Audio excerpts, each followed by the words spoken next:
11h passées de 13 minutes, vous êtes à l'écoute de Waga FM et c'est notre deuxième émission avec la CODEL. Aujourd'hui, on va parler de la contribution de la CODEL et de leur partenaire, le CDD, à la lutte contre les fake news pendant les élections de novembre 2020. Et pour cette émission, je suis en compagnie de Monsieur Massé Ladi Django de la CODEL. Bonjour Monsieur Massé. Bonjour Yolanda et merci de nous recevoir. Merci à vous d'être là. Et en compagnie aussi de Franck Aristide Jefa, journaliste à Waga FM que l'on ne présente véritablement plus et membre de l'équipe du partenaire CDD. Il a pris part aux élections couplées de novembre 2020. Alors Franck, bonjour. Bonjour Yolanda, bonjour à toutes et à tous. J'espère que tu n'es pas trop dépaysé. Pas vraiment en tout cas. Aujourd'hui, c'est toi qui es sûr. Oui, ça fait quand même bizarre de se retrouver dans la peau de celui à qui on pose les questions quand on sait que d'habitude c'est vous qui posez les questions. Donc aujourd'hui, tous les trois, on va parler de la contribution de la CODEL et du partenaire CDD à la lutte contre les fake news pendant les élections couplées de novembre 2020. Alors je me tourne vers Monsieur Massé qui va nous faire une brève présentation pour ceux qui auraient raté la première émission. Une brève présentation de la CODEL et du CDD. Merci. En rappel, la CODEL, c'est la Convention des organisations de la société civile pour l'observation domestique des élections. Donc, c'est une organisation, une convention composée d'organisations et de coalitions d'organisations. Ça veut dire qu'à l'intérieur de la CODEL, nous avons des coalitions d'organisations qui ont en leur sein plusieurs organisations. Donc, de façon éclatée, on se retrouve facilement avec des centaines d'organisations qui interviennent d'une manière plus ou moins directe avec la CODEL. Donc, elle a été créée en juillet 2015 avec pour objectif d'observer les élections couplées présidentielles et législatives. Cela s'est bien passé. Et pour réitérer cette action, la CODEL a également initié des activités lors des élections passées et cela a abouti au déploiement de 3800 observateurs avec 200 moniteurs des éventuelles violences électorales. D'autres activités étaient autour, telles que les activités sur les fake news avec un partenaire, le CDD, qui avait également initié la cellule de veille qui était située au niveau de la Situation Room de la CODEL. Donc c'est dans ce cadre-là justement que nous tenons cette émission ce matin. Donc le CDD, c'est le Centre pour la démocratie et le développement. Il y a une organisation basée au Nigeria. Voilà, elle évolue principalement dans le renforcement de la démocratie, les actions pour le développement, les droits humains, etc. Donc voilà de façon rapide la présentation de la CODEL et du CDD. Alors, quelles sont les activités que vous avez menées, que la CODEL et le partenaire CDD ont menées lors des scrutins passés? Je ne sais pas si Franck va reprendre ou vous. Peut-être je peux introduire et puis il va continuer. Il faut dire d'abord que dans le cadre des fake news, la CODEL menait déjà des actions et le CDD, le partenaire CDD justement a trouvé ces actions-là intéressantes, donc elle est venue en appui, notamment à travers le recrutement de fact-checkers supplémentaires, parce qu'on avait déjà des fact-checkers qui travaillaient sur des sujets qu'ils fact-checkaient et puis donnaient la bonne information. Donc ça avait permis d'étoffer cette équipe-là à travers leur formation et la mise en place de la cellule d'éveil. C'était l'initiative justement de ce partenariat avec le CDD. Et bon, la cellule d'éveil s'est chargée de traquer l'information tout au long du jour du scrutin et de donner la bonne information aux populations. Je pense que M. Jefa reviendra sur ça, parce qu'il faisait partie de cette cellule-là en question. Si tu veux moi ajouter quelque chose? Oui, alors il faut rappeler qu'on était une dizaine donc de journalistes, de communicateurs et de web activistes. D'abord, on a reçu une formation d'une semaine avant justement de faire ce travail, et il faut rappeler aussi que le fact-checking était nouveau dans le travail de la CODEL, puisqu'en 2015 également, j'ai eu la chance de faire partie donc de l'équipe de veille en tant que point focal de l'UNALPHA lors de ces élections. J'avais en charge donc de suivre toutes les activités de la CODEL et surtout de son président, Maître Ali Ouedraogo, l'avant-veille, la veille, le jour d'élection et même au lendemain donc de l'élection. Donc c'était déjà une maison que je connaissais bien. C'est la raison pour laquelle certainement que la confiance m'a été renouvelée. Et pour revenir au CDD, au Centre pour la démocratie et le développement, son travail était de fact-checker en tout cas tout ce qui pouvait être comme information, les pages Facebook étudiaient des acteurs politiques, les médias dans leur grand ensemble et même les pages des activistes aussi au niveau du Burkina. L'objectif, c'était justement d'avoir un climat apaisé en ce qui concerne l'avant, pendant et l'après-élection. Et je pense que le résultat, sans faire de la fine bouche, le résultat a permis aux uns aux autres justement d'éviter un certain nombre de choses parce qu'on a réussi à fact-checker certaines informations qui circulaient sur les réseaux sociaux et si on y prenait garde, ça pouvait apporter quelque chose de pas catholique, ce à quoi on ne s'attendait pas. Mais heureusement pour le travail qui a été abattu, je pense que ça a permis à beaucoup de citoyens de comprendre que tout ce qui circule parfois sur les réseaux sociaux n'est pas forcément vrai. D'accord. Je suis allé un peu vite, mais c'est quoi un fake news? Un fake news, c'est une fausse information, mais qui a l'air d'une vraie information, en tout cas, qui a l'air d'une vraie information. Et justement, donc, c'était la raison pour laquelle la CODEL avait intégré ce travail-là dans le travail qu'elle faisait déjà depuis 2015. Monsieur Massé l'a rappelé. Donc, il fallait avoir une équipe de vérification, parce que le fact-checking, c'est ça, vérifier les informations aussi bien dans les médias que sur les réseaux sociaux. Donc, c'était ça, de vérifier les informations qui circulaient, parce que vous le savez, tout comme nos auditeurs, pendant l'élection, tout ce qui circule est vraiment sensible. Donc, il fallait vraiment des gens, une équipe pour vérifier ces informations-là. Et c'est ce qui a été fait. Ok, oui, monsieur Massé. Oui, c'est ce que monsieur Jeffa disait. Les fake news, disons que c'est un terme anglais. En français, on parle d'infox ou encore d'informations fallacieuses.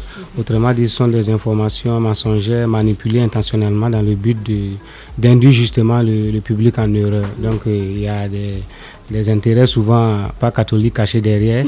Voilà. Donc, c'était important quand même qu'on puisse assainir la communication tout au long du processus afin que les citoyens puissent avoir la bonne information pour pouvoir décider de façon juste. D'accord. Et quelques faits vérifiés par la CODEL lors des élections passées? Je vais laisser M. Jeffa qui était au niveau de la salle. D'accord. Alors, quelques faits vérifiés par la CODEL et son partenaire, le CDD. D'abord, je le disais, ce sont les informations qui étaient contenues sur les pages Facebook de certaines associations ou même de leaders politiques. Il y a par exemple la page Facebook de Goulmou Info, c'est dans l'est du Burkina Faso, qui titrait, dernière évolution de l'actualité politique au Burkina Faso ces dernières 24 heures. Ainsi donc, Goulmou Info a annoncé la tenue d'une conférence de presse de l'opposition le samedi 21 novembre en vue de dénoncer d'éventuelles fraudes qui seraient orchestrées par le parti au pouvoir. C'est une information sur la page Facebook, donc il fallait vérifier si évidemment il y avait d'abord une conférence de presse, si oui, est-ce que ce qui a été dit était vrai aussi, est-ce qu'il y a eu fraude ou pas. Il fallait vérifier tout cela. Et je pense que outre la page Facebook de Goulmou Info, il y a eu évidemment la page Facebook du média en ligne Libre Info et le média lui-même, libreinfo.net, qui a parlé des candidats, Zéphirin Diabré de l'UPC et Edi Komboigo du CDP, qui ne sont pas d'accord avec les sondages de l'ISOA. Vous le savez, avant l'élection, il y a eu plusieurs sondages, dont ceux de l'ISOA qui avaient fait 2 sondages, un bien avant la tenue de l'élection et un second à quelques jours de l'élection, qui voyait évidemment le candidat d'alors, Rochma Christian Kaboré, en tête donc des intentions de vote, et les 2 candidats n'étaient pas d'accord. Il fallait vérifier également si ça venait véritablement de ces 2 candidats, chose qui a été faite et c'était vérifié, ça venait bien de Edi Komboigo et de Zéphirin Diabré. Il y a eu également la page Facebook de la candidate Yeli Monique Kab qui avait donné des informations, en tout cas sur sa page Facebook, invitant à voter utile. Selon elle, c'était le dimanche de l'élection. Il fallait vérifier tout cela. Et puis la page du candidat président aujourd'hui, Rochma Christian Kaboré. Il y a eu la page Facebook également du candidat, le professeur Abdoulaye Soma, qui, la veille de l'élection, a appelé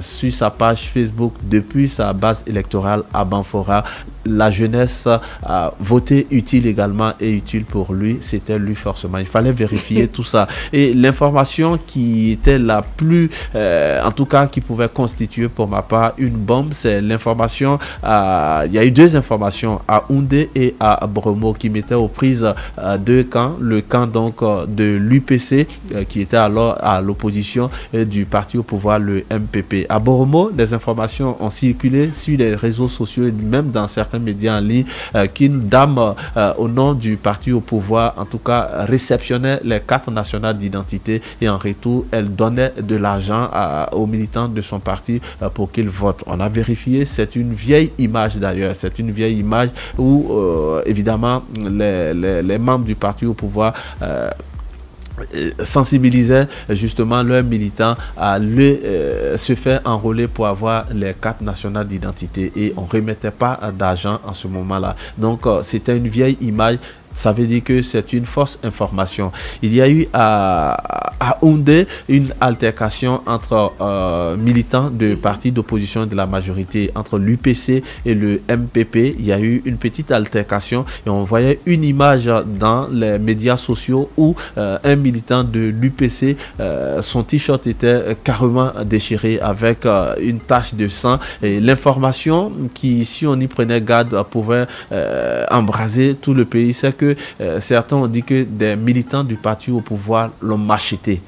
C'est une image qui a choqué évidemment plus d'un. Il fallait que l'équipe du CDD vérifie l'information. On a vérifié, effectivement, il y a eu une altercation, mais il n'a jamais été question pour qui que ce soit, en tout cas, de faire usage d'armes blanches, parce que c'est l'expression qui avait été employée ce jour-là, que des armes blanches, ils se sont servis d'armes blanches pour agresser le militant de l'UPC. C'était archi faux. Alors, tout cela vérifié, évidemment, ça donne une certaine crédibilité à la CODEL, qui d'ailleurs jouissait déjà d'une crédibilité au regard du travail qu'elle avait fait lors de l'élection de 2015. Voilà, entre autres informations vérifiées le jour de l'élection et au lendemain de l'élection également. Vous voulez ajouter quelque chose, M. Bon, je pense qu'il a dit le principal, mais si c'est pour ajouter, c'est concernant les sources surtout vérifiées. Il faut dire qu'en tout, la CODEL a fatigué environ 200 médias. Tout à fait. Ouais, que ce soit les médias classiques, les radios, les télés, que ce soit les médias sociaux avec tout ce qu'il y a comme Internet, WhatsApp, parce qu'il y a beaucoup d'informations qui circulent là aussi, surtout en langue locale. Voilà.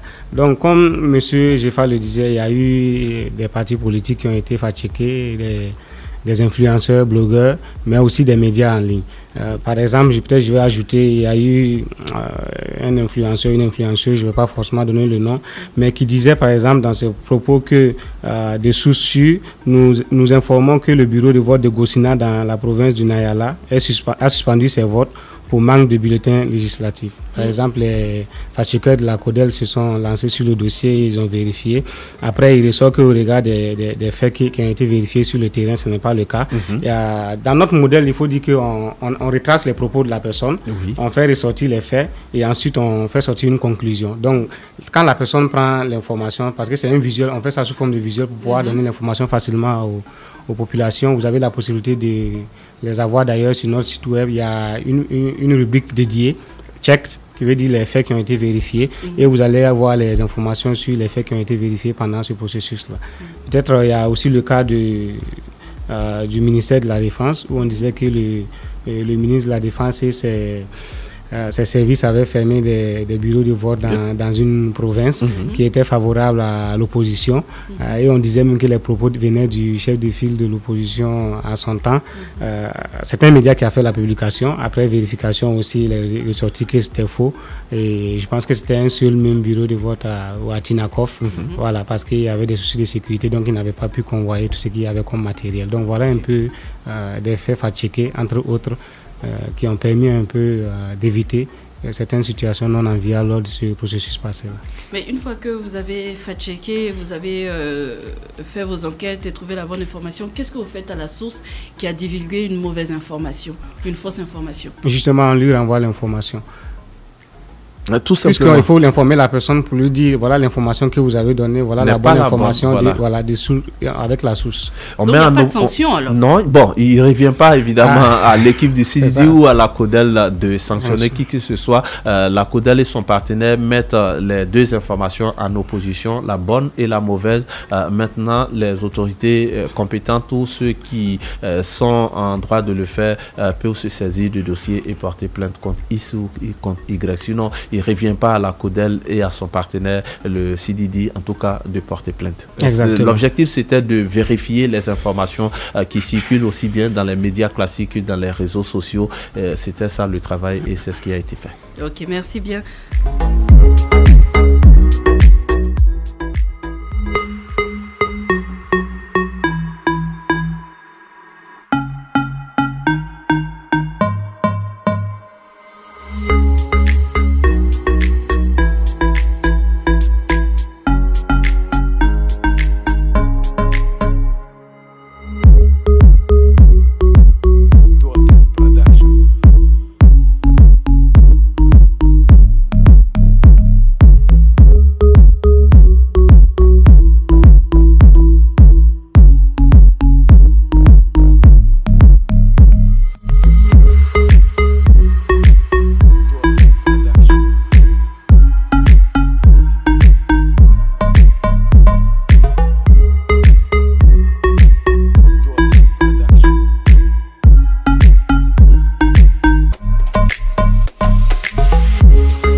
Passé de presque 30 minutes à l'écoute de WAG FM en compagnie de mes deux amis pour parler donc de la contribution de la CODEL et du CDD à la lutte contre les fake news pendant les élections couplées de novembre 2020. Je suis donc en compagnie de M. Masseladi Django de la CODEL et Franck Aristide Geffa, membre de l'équipe du partenaire CDD. C'est quoi l'objectif de ces auteurs, ceux qui publient toutes ces fausses informations? Merci. Bon, peut-être très rapidement, il faut dire que les auteurs déjà sont souvent des activistes, peuvent être des influenceurs, des particuliers qui souhaitent déstabiliser. Ça peut être un parti au pouvoir ou ça peut être la notoriété d'une entreprise. Ça dépend en fait de la source de l'information ou encore une marque. Donc c'est juste, il y a des gens aussi, certains influenceurs et blogueurs et tout ça qui peuvent divulguer des fausses informations juste pour attirer l'information, comment on appelle ça, l'attention sur eux dans le but de faire du buzz. Donc ça veut dire qu'il y a plusieurs raisons. Donc de façon générale, c'est pour tromper les lecteurs et influencer son opinion sur un sujet particulier. Okay. Notamment dans le domaine électoral, ça peut venir des candidats, des partis ou formations politiques qui peuvent divulguer certaines informations à leur avantage et en même temps qui peut discréditer leur adversaire et voilà. D'accord. Aristide, tu aimerais ajouter quelque chose? Non, je pense qu'il a tout dit. L'objectif, évidemment, c'est de discréditer certainement l'adversaire ou alors peut-être de décourager les électeurs, puisque nous sommes dans le cadre donc, des élections de 2020, de décourager ceux qui certainement avaient pris une décision de voter X ou Y parti. Alors quand une information qui n'est forcément pas vraie arrive comme ça, le citoyen n'a pas le temps de vérifier, n'a même pas les moyens de vérifier et du coup il se rétracte, il se dit bon finalement peut-être que je ne vais plus voter. Donc l'objectif des gens en tout cas c'est de saper le moral de ceux qui pourraient, en tout cas qui ont pris une bonne décision certainement, mais au finish ils restent là et puis bon il n'y a rien quoi. Quelle est l'influence de ces fake news sur les élections ailleurs? Ailleurs, je vais prendre l'exemple du Nigeria, par exemple, que je connais, et aussi d'où les témoignages nous sont parvenus lors de la formation. Ça peut porter un coup aux élections, et ça a porté un coup aux élections selon l'exemple qui nous a été donné à quelques semaines d'une élection présidentielle au Nigeria. Il y a une information qui a circulé, et même certains médias classiques ont repris l'information qui disait que le parti au pouvoir mobilisait ses militants pour attaquer ceux de l'opposition. Voilà. En réalité, c'est le contraire. C'est l'opposition qui avait fait appel pour aller attaquer. Donc, la première information donnée comme ça, il fallait la vérifier la source. Et quand le CDD l'a fait, c'était l'effet contraire qui s'était produit. Heureusement, c'est quelques semaines avant, mais ça a eu, on va dire, quelque chose sur le déroulé des élections, puisque jusque-là, certains militants des deux camps avaient peur de sortir le jour de l'élection. Donc, ça a joué sur le taux de participation. Tout à fait. Oui. Peut-être pour ajouter, tout le monde se rappelle, je pense, de ce qui s'est passé aux élections présidentielles américaines en 2016. C'est vrai que ce n'est pas en Afrique, mais bon, on sait que c'est, de façon générale, les fake news interviennent partout. Sur Twitter, rien que sur Twitter, par exemple, je sais qu'ils avaient fermé environ 50 000 comptes, voilà, qui étaient plus ou moins rattachés au gouvernement russe, afin d'influencer les élections présidentielles américaines. Et du côté de la France, en 2017 aussi, dans le cadre des élections présidentielles, Facebook avait fermé environ 30 000 comptes. Donc ça, c'est des comptes même qui ont été détectés. Mais il faut voir maintenant le nombre qui est important, 30 000. N'en parlons pas des informations qui ont été véhiculées qui peuvent être fausses. Donc c'est des actions aussi qu'il faut qu'on commence à entreprendre ici pour pouvoir éviter qu'à l'avenir, ça puisse entacher beaucoup plus les élections. Parce qu'on se rend compte qu'au fur et à mesure, les citoyens utilisent beaucoup plus les réseaux sociaux. Et on sait en même temps que c'est là que les informations circulent très rapidement. Voilà. C'est vraiment instantané. On n'a même pas le temps de vérifier, on n'a pas le temps de se retourner tout de suite, fuite de partout. Alors, comment est-ce qu'on fait pour se prémunir? Est-ce qu'il y a une forme de prévention, des solutions à ça? Bon, peut-être très rapidement, pour se prémunir, il faut d'abord, lorsqu'on a une information, vérifier la source.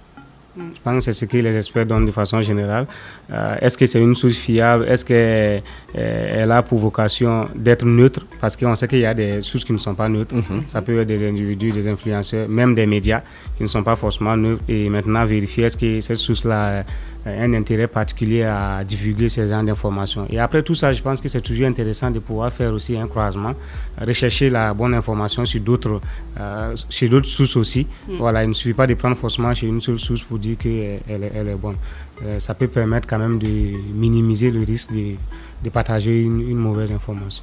Mais là, c'est pas un peu trop juste, c'est pas un peu long comme investigation pour un citoyen lambda? Exactement, voilà pourquoi le fact-checking, c'est un travail d'investigation.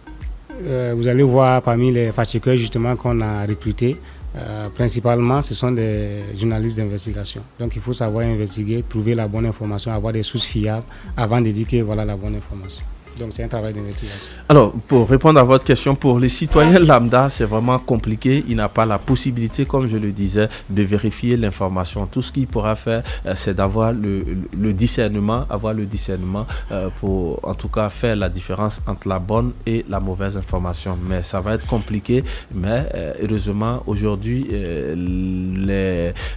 on va dire, les technologies avançant, ça nous a permis aujourd'hui d'avoir le fact-checking et il faut l'encourager aussi bien dans les médias, surtout dans les médias classiques, et ça va éviter certaines situations qu'on a connues aussi au Burkina récemment suite donc aux dernières évolutions de l'actualité.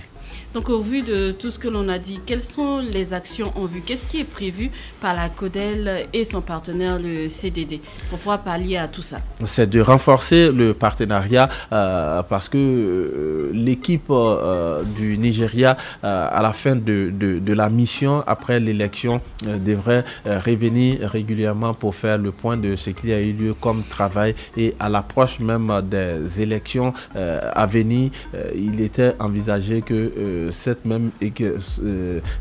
la même équipe qui a fait le travail se retrouve pour préparer déjà les élections. Donc, il faut renforcer le partenariat pour qu'à l'avenir, ce même travail se fasse les prochaines élections. Oui. C'est exactement ça, mais entre-temps aussi, comme la CODEL intervient aussi bien en période préélectorale, électorale que post-électorale, actuellement aussi avec le même partenaire, d'ailleurs nous menons cette activité de sensibilisation. On a plusieurs émissions en vue avec vous pour sensibiliser un peu la population, apporter notre contribution pour éviter la propagation des fake news et même leur production. Il y a aussi des actions de fact-checking en cours et il y a une équipe qui travaille sur les faits actuellement qu'elle va essayer de déconstruire en termes de mauvaises informations et donner la bonne information aux populations. Et en plus, la CODEL, de façon générale, avec d'autres acteurs, en vue de mener une campagne digitale de sensibilisation. Donc, très prochainement, vous allez voir sur les différentes plateformes numériques une campagne de sensibilisation pour informer, sensibiliser les populations sur ce phénomène. Donc, il y a plusieurs actions qui sont en cours. Donc, naturellement, comme M. Jeffa le disait, les élections en vue, on va encore éditer l'action avec la cellule de veille qui sera installée, qui vont traquer encore et donner la bonne information aux populations. Donc, normalement, ceux qui ont été déjà initiés comme Aristide Jeffa peuvent initier d'autres journalistes qui sont dans leurs différents organes de presse. C'est l'objectif, justement. D'accord.